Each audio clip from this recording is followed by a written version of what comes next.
فرد ہے تب ان غنی، فقر ہے کٹی میں داخل، خسروی ٹھوکر میں ہے، صورت و سیرت میں ہے یک رنگ زہرا و رسول، شان جو مظہر میں ہے بس رنگ وہی مظہر میں ہے۔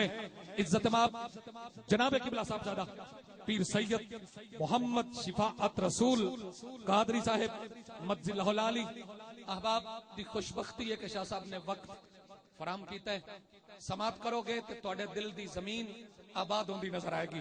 میں بڑے خلوص اور ادب نال اور مودت نال شاہ صاحب نو اپیل کرنا، جو آل زہرا کے روبرو ہے اسی مودت کی یا برو ہے، میرے نبی کا وہ نام نہ لے کہ جس کی نیت ہی بے وضو ہے۔ جناب قبلہ صاحب زادہ پیر سید محمد شفاعت رسول قادری صاحب۔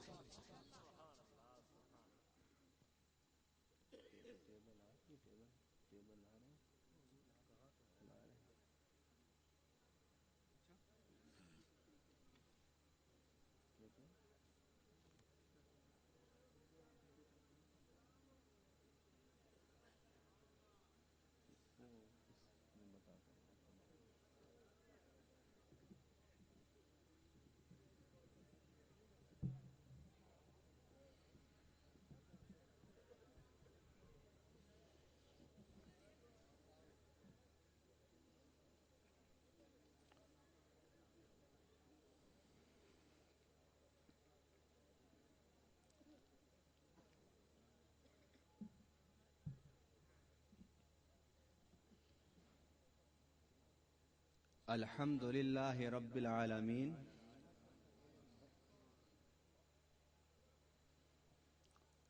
والصلاة والسلام على سید الانبیاء محمد المصطفى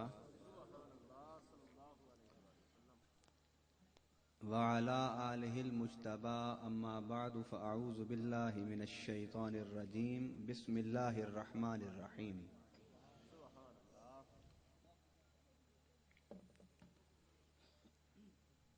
قل ان كان آباؤكم وأبناؤكم وإخوانكم وأزواجكم وعشيرتكم وأموال اقترفتموها وتجارة تخشون كسادها ومساكن ترضونها أحب إليكم من الله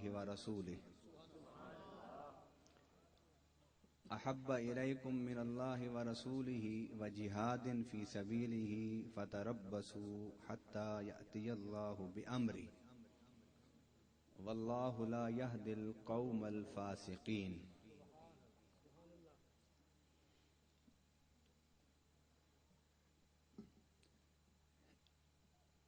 إن الله وملائكته يصلون على النبي يا أيها الذين آمنوا صلوا عليه وسلموا تسليما۔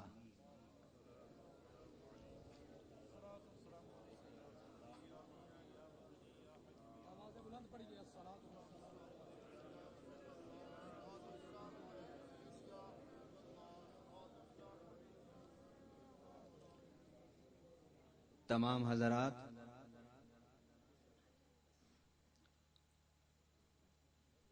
محبت سے، الفت سے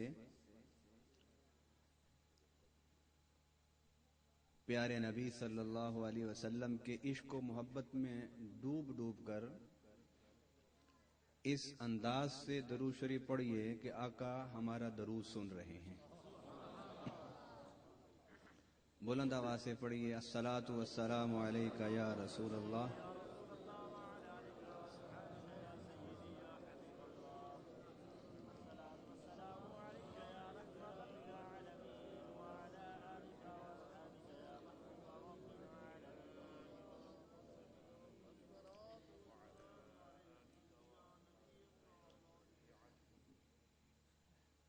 درود شریف تو پڑھا ہے آپ نے، لیکن اس انداز سے نہیں پڑھا کہ مجمع اور محفل گرم ہو جائے۔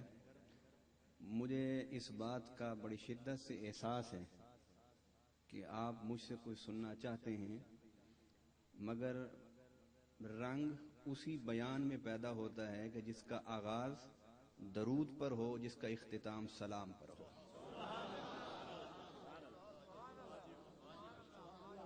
بلند آواز سے پڑھیے الصلاۃ والسلام علیک یا رسول اللہ۔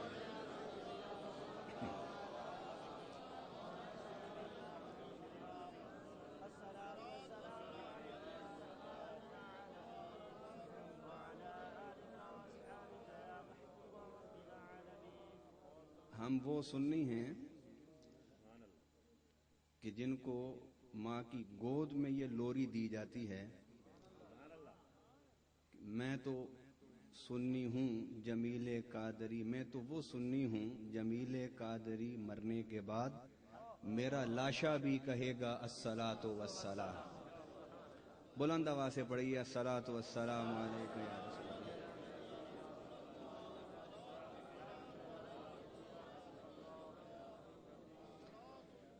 وہ اور خطیب ہوتے ہیں کہ جو خود تنہا بول کے چلے جاتے ہیں،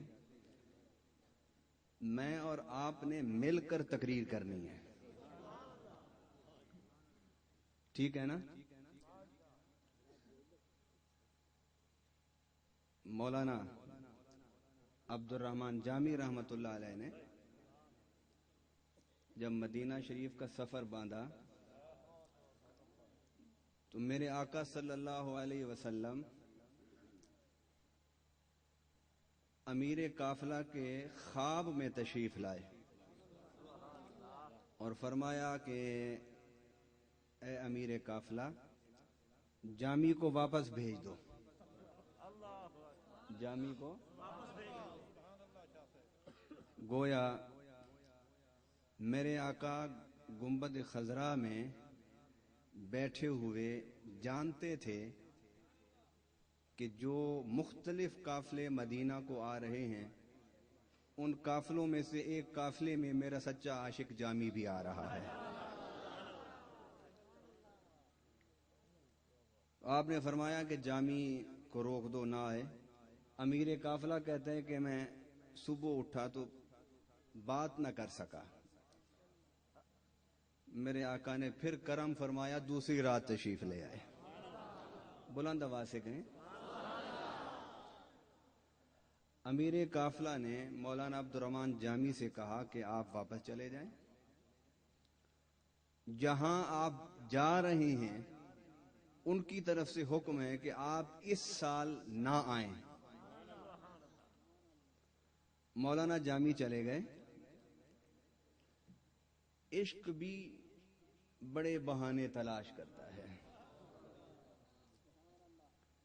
مولانا نے ایک تابوت بنوایا، اس میں لیٹ گئے، 4 مزدور کرائے پر لیے، انہوں نے کہا کہ یہ تابوت اٹھا کر اس قافلے میں شامل ہو جاؤ۔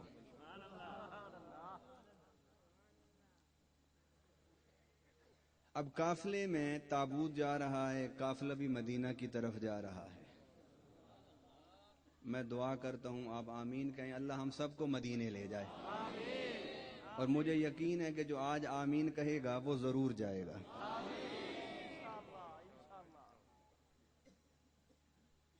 میرے آقا پھر خواب میں آئے اور فرمایا امیر قافلہ سے، میں نے تجھے روکا ہے کہ جامی کو نہیں لانا، وہ راتوں رات اٹھ کے خوف سے بیٹھ گیا کہ میں نے تو اسے واپس بھیج دیا ہے۔ سبحان اللہ۔ امیر قافلہ جس کے قافلے میں جامی کا تابوت جا رہا ہے اسے خبر نہیں، اس باخبر نبی کو گنبد خضرا میں بھی خبر ہے۔ اب اس نے سارا تلاشی لی، انہوں نے کہا جامی تو ہے ہی نہیں۔ اب بیٹھ گئے سوچنے کو کہ ساری دنیا جھوٹ بول سکتی ہے، سچے نبی جھوٹ، کیونکہ اعلان نبوت جب فرمایا تو لوگوں نے آپ کی دعوت و نبوت کو تو مسترد کیا، مگر پھر بھی کہتے تھے کہ هو الصادق الامین،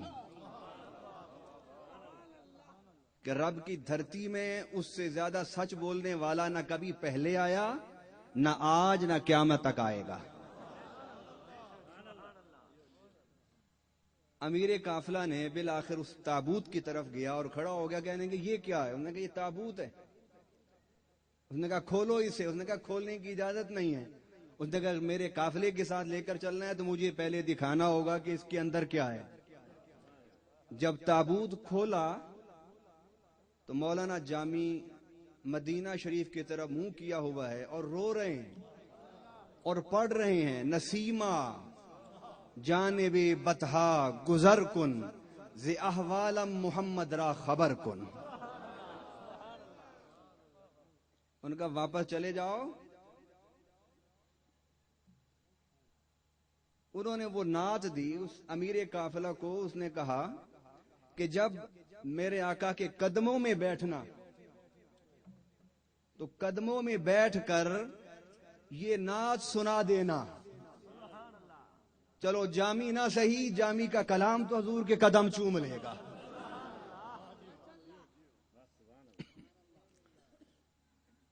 اب امیر قافلہ وہ جاتا ہے اور وہاں مولانا عبد الرحمن جامی کی نعت سناتا ہے. نعت سناتے سناتے آنکھ لگ گئی. یہ عشق و محبت کی عظمتوں کی یہ مشاہدہ یہ ظاہری آنکھوں سے نہیں ہوتا، یہ باطنی آنکھوں سے ہوتا ہے. میرے آقا صلی اللہ علیہ وسلم فرماتے ہیں میں جب بھی تہجد پڑھ کے اکثر بلکہ ہمیشہ حضور صلی اللہ علیہ وسلم تہجد پڑھا کرتے تھے. فرماتے ہیں جب میں تہجد پڑھ کے آنکھوں کو بند کر کے لیٹتا تھا تو رأیت ربی فی احسن صورہ. بس تہجد پڑھ کے میں آنکھیں بند کرتا تھا، میرا رب بے حجاب ہو کے میرے سامنے آ جاتا تھا.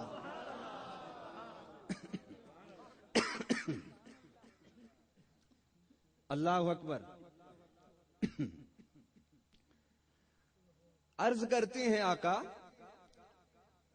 آپ نے ہم جیسوں کو تو مدینے آنے دیا، اور وہ جو عاشق صادق آپ کا آپ کی محبت میں تڑپ رہا تھا اسے کیوں روکا آقا؟ حضور صلی اللہ علیہ وسلم نے فرمایا کہ جامی اپنے سینہ میں عشق و محبت کا جو طوفان لے کے آ رہا تھا، اگر اس کیفیت اور اس حالت کے ساتھ اگر میرے روضہ انور پر آ جاتا تو مجھے رب کا قانون توڑ کر قبر سے باہر نکل کے جامی کو سینے لگانا پڑ جاتا.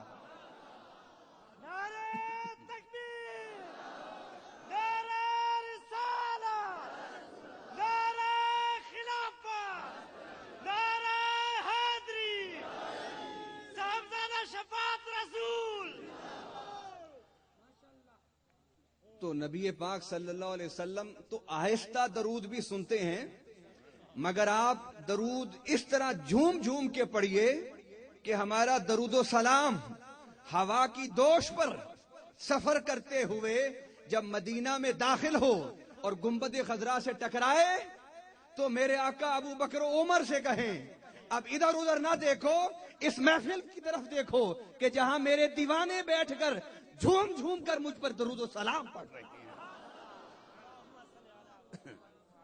الصلاۃ والسلام علیک یا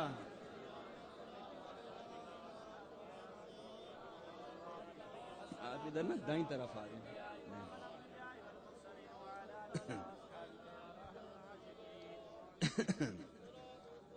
قرآن پاک کی جو آیت مقدسہ میں نے تلاوت کی ہے، ابھی تقریر شروع نہیں کی میں نے، تقریر شروع کروں گا اور انشاءاللہ تعالی میں اپنے آقا کی ایسی تعریف کر کے جاؤں گا کہ مجھے یہ کہنے میں رشک ہے کہ میں نے وہ تعریف آپ کے سامنے کروں گا کہ نہ آپ نے پہلے سنی ہوگی نہ بعد میں سنیں گے. اور جب تک ہر دیوانہ اور عاشق یہی سوچ کر آقا کی تعریف نہیں کرے گا، نہ بیان کرنے کا مزہ اور نہ سننے کا مزہ. قرآن پاک میں اللہ نے فرمایا کہ تمہیں میرے حبیب سے محبت کرنی ہے. اللہ اکبر. اللہ کتنی محبت. میں اس کی وضاحت ایک حدیث سے کرتا ہوں. حضور صلی اللہ علیہ وسلم جلوہ گر تھے، صحابہ کرام بیٹھے تھے، تو آپ نے گفتگو فرمائی. اس گفتگو کے جواب میں سیدنا عمر فاروق رضی اللہ تعالی عنہ نے عرض کی کہ یا رسول اللہ صلی اللہ علیہ وسلم، بلند آواز سے کہیے، سارے مل کر کہیں، حضور مجھے سب سے زیادہ محبت آپ کی ذات بابرکات سے ہے، صرف اپنی ذات کے علاوہ۔ سیدنا عمر فاروق نے جب یہ فرمایا تو میرے آقا نے فرمایا اے عمر، پھر تمہارا ایمان ابھی مکمل نہیں ہوا۔ سیدنا عمر نے کہا یا رسول اللہ ایمان مکمل کب ہوگا؟ فرمایا اے عمر، ساری کائنات، ماں باپ، رشتہ دار، اولاد، اعزاء اقارب، کاروبار، تجارت، وطن، اور یہاں تک کہ اپنی ذات سے بھی بڑھ کر مجھ سے جب محبت نہیں کرو گے، ایمان پورا نہیں ہوگا۔ میرے آقا کا یہ فرمان قیامت تک کے لیے امت مسلمہ کو یہ سبق سکھا گیا کہ اگر عمر فاروق جیسا شخص وہ کامل مومن نہیں بن سکتا جب تک کہ اپنی جان میرے قدموں پر نچھاور نہ کر دے۔ یہ یاد رکھو کہ ایمان مکمل ہی اسی وقت ہوتا ہے جب مصطفیٰ کریم سے پیار اپنی جان سے بھی زیادہ ہو جائے۔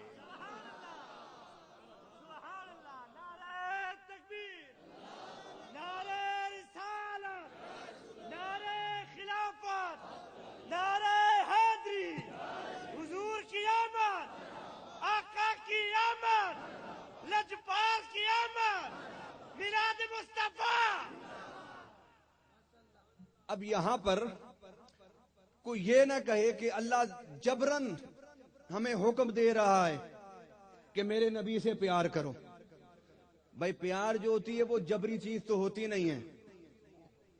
پیار وہ کہتے ہیں نا کہ پیار کیا نہیں جاتا، ہو جاتا ہے۔ پیار کیا نہیں جاتا، ہو جاتا ہے۔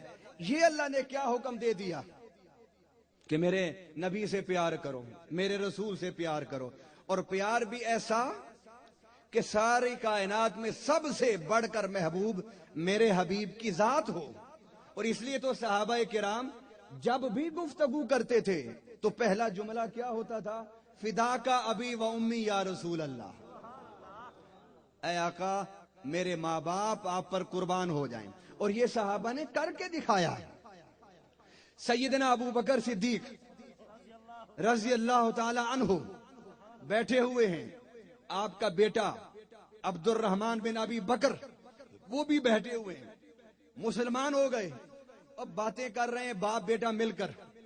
یہ واحد وہ خاندان ہے کہ جس میں حضرت ابو بکر بھی مسلمان، آپ کے اولاد بھی مسلمان، اور آپ کی اولاد کی اولاد وہ بھی مسلمان، اور نہ صرف مسلمان بلکہ صحابیت کا مقام حاصل ہوا۔ بہت کم صحابہ وہ ایسے ہیں کہ جن کی 3 نسلوں کو میرے آقا کا صحابی بننے کا شرف حاصل ہوا ہو۔ اللہ اکبر۔ عبد الرحمن کہنے لگے ابا آپ بدر کے میدان میں میری تلوار کے نیچے آئے تھے، میں جھٹکا دیتا تو آپ کی تلوار اڑ کے دور جا گرتی، میں نے باپ سمجھ کے چھوڑ دیا۔ دوسری مرتبہ آپ میری تلوار کے نیچے آئے، میں آپ کا سر اڑانا چاہتا تو میں اڑا سکتا تھا، میں نے اپنی ماں کا خاون سمجھ کے چھوڑ دیا۔ تیسری مرتبہ آپ میری تلوار کے نیچے آئے، میں چاہتا تو آپ کی تلوار اپنی تلوار سے آپ کی گردن کاٹ دیتا، لیکن میں نے سوچا کہ میرے بہن بھائی یتیم ہو جائیں گے۔ عبد الرحمن یہ بات کر ہی رہے تھے کہ سیدنا ابو بکر نے فرمایا چپ کر میرے بچے عبد الرحمن، تو نے تو مجھے 3 مرتبہ چھوڑا کہ میں تیرا باپ ہوں، تو نے مجھے دوسری مرتبہ چھوڑا کہ میں تیری ماں کا خاوند ہوں، تو نے مجھے تیسری مرتبہ چھوڑا کہ میں تیرے بہن بھائیوں کا باپ ہوں۔ اللہ کی عزت کی قسم اگر تو 1 مرتبہ بھی ابو بکر کی تلوار کے نیچے آ جاتا تو بیٹا سمجھ کے چھوڑ نہ دیتا بلکہ دشمن رسول سمجھ کے گردن اڑا دیتا۔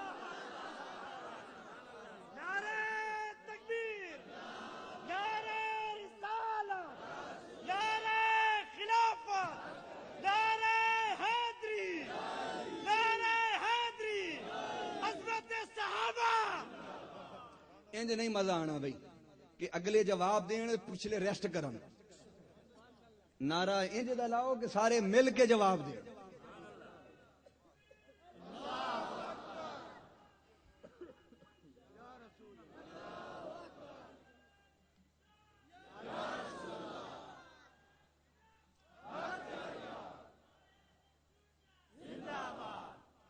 حضرت ابو حذیفہ بن عتبہ رضی اللہ تعالیٰ عنہ کہتے ہیں کہ میری تلوار کے نیچے میرا چچا آیا، میں نے اس کی گردن اڑا دی۔ حضرت عمر فاروق فرماتے ہیں بدر کے میدان میں میری تلوار کے نیچے میرا ماموں آیا، میں نے گردن اڑا دی۔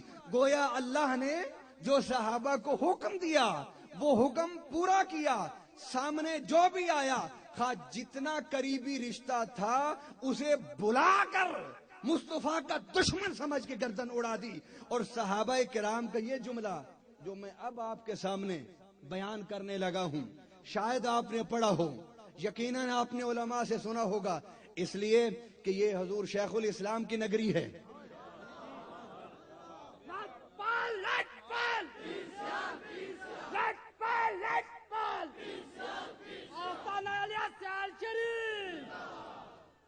جو ساتھی مجھے دعوت دینے کے لیے آئے تھے میں نے انہیں بتایا کہ حضور شیخ الاسلام رحمت اللہ علیہ جب ملتان میں آخری دفعہ تشریف لائے تو کچھ علیل تھے، میرے والد گرامی کے پاس جلوہ گر تھے، تو میں اس وقت چھوٹا سا تھا، بھاگتا ہوا میں آیا تو میرے والد گرامی نے مجھے پکڑا اور حضور شیخ الاسلام کی گود میں بٹھا دیا۔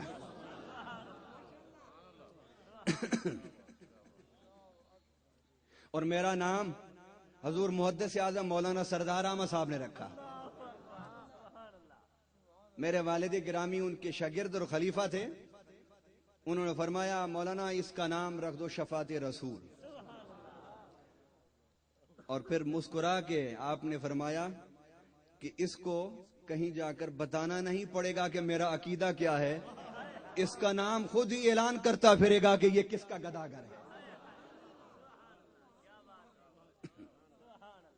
یہ جملہ میں جو آپ کو سنا رہا ہوں، دنیا میں پاکستان میں بڑے مشائخ ہیں، لیکن میں نے اپنے والد گرامی سے یہ جملہ سنا جو وقت کے محدث تھے، 60 سال حدیث پڑھائی، 60 سال آپ فرماتے تھے کہ میں نے خطابت چھوڑ دی کہ میں تدریس کروں گا، اس لیے کہ کسی مسلک کی بقا، استحکام اور نظریے کی اشاعت کے لیے علماء کا پیدا کرنا ضروری ہے، اور علماء پیدا ہوتے ہیں مدرس سے، تدریس سے، مدارس سے۔ اس لیے فرمایا کہ میں نے 20 سال خطابت کی، میں نے کہا کہ خطابت سے بہتر یہ ہے کہ میں تدریس کروں، اس لیے کہ مدارس سے جو پیدا ہوتے ہیں وہ علماء ہوتے ہیں، مشائخ ہوتے ہیں، مدرس ہوتے ہیں۔ ہمارے مسلک میں مدرسین کا قحط الرجال ہے۔ میرے والد گرامی نے 60 سال محدث بن کر، مفسر، منطقی، فلسفی، نحوی، صرفی بن کر حدیث کی کتابیں، نحو صرف کی کتابیں، منطق و فلسفہ، فصاحت و بلاغت، وراثت اور دیانت کی کتابیں پڑھا کر ہزاروں علماء پیدا کیے اور لاکھوں خطباء پیدا کیے۔ میں نے اپنے والد گرامی سے یہ سنا، آپ فرمانے لگے کہ میں نے بڑے مشائخ کے پاس بیٹھا ہوں، مجھے روحانی تسکین ہوئی، لیکن میں جب بھی حضور شیخ الاسلام کی صحبت میں بیٹھا ہوں تو 40 سال کے عقدے جو کتابوں سے نہ کھل سکے وہ حضور شیخ الاسلام کی نظر صحبت سے کھل گئے۔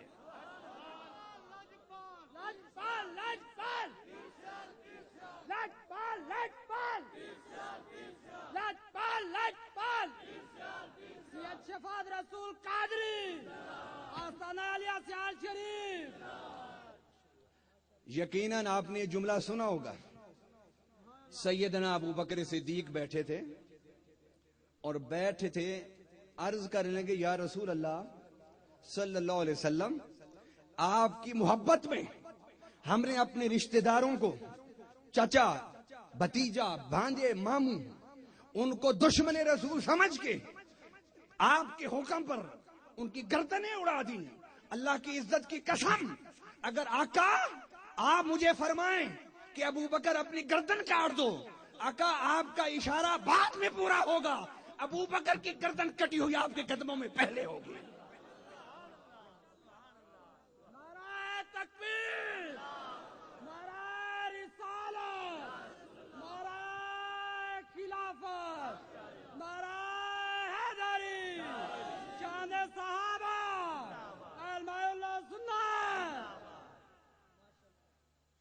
سوال یہ پیدا ہوا کہ اللہ حکم دے رہا ہے کہ میرے حبیب سے محبت کرو، تو محبت حکم سے تو نہیں ہوتی، تو بھائی محبت کس طرح ہوتی ہے؟ محبت کس طرح ہوتی ہے؟ کوئی آپ نے حسین و جمیل چہرہ دیکھا، اب فریفتہ ہو گئے، محبت ہو گئی، ایسے ہی ہوتا ہے نا؟ کوئی خوبصورت چہرہ دیکھ لیں تو دیکھ کے کیا ہو جاتی ہے؟ بلند آواز سے کہیے، سٹیج والے بھی بولیں، کوئی چہرہ چمکتا ہوا خوبصورت چہرہ کوئی دیکھا جائے تو اس سے کیا ہو جاتی ہے؟ تو انو نہیں ہوتی محبت؟ ہوندی ہے محبت؟ پھر اونچی آواز نہ لاکھو، اگر کوئی خوبصورت چہرہ دیکھا جائے تو دیکھ کر کیا ہو جاتی ہے؟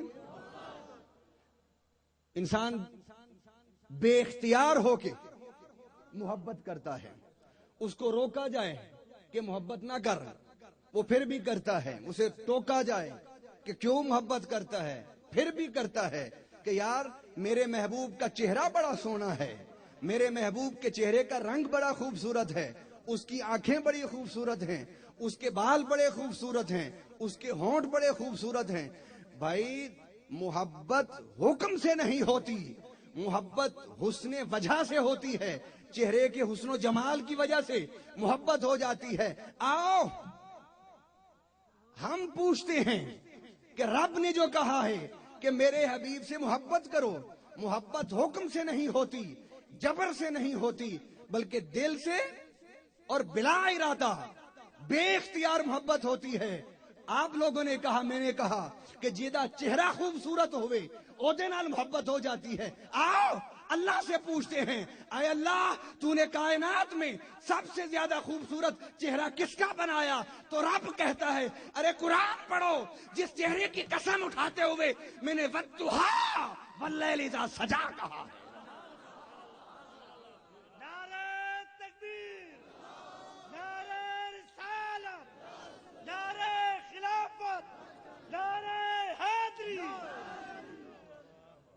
اللہ کہہ رہا ہے، اللہ کہہ رہا ہے کہ میں نے اپنے حبیب کے چہرے سے زیادہ خوبصورت چہرہ جس کا ایمان ہے وہ بولے،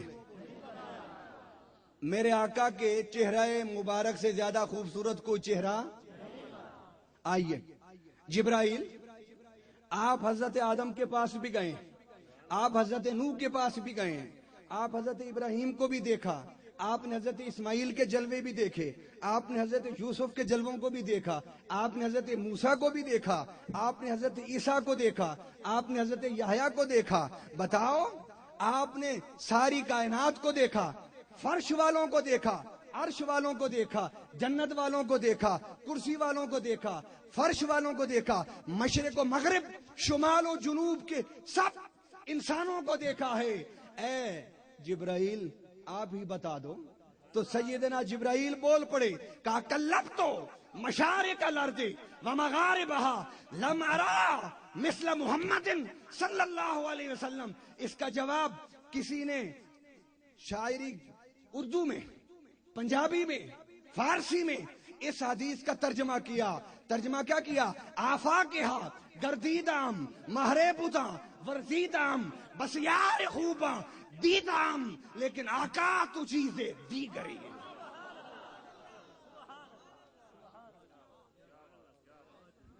شاید آپ کو کلبت مشارق الارض و مغاربها التي یہ کلبت مشارق الارض و مغاربها لم ارا مثل محمد صلی اللہ علیہ وسلم نہ سمجھ آئی۔ اگلا مصرع میں نے جو شعر پڑھے وہ فارسی کے تھے، شاید چند لوگوں کو سمجھ آئے ہوں، باقیوں کو نہ آئے ہوں۔ ارے پیر مہر علی، پیر مہر علی، پیر مہر علی کی روح تڑپتی ہے۔ اس کا ترجمہ کرتے ہوئے کہتے ہیں، کوئی مثل نہ ڈولن دی، چپ کر مہر علی تھے جا نہیں بولن دی۔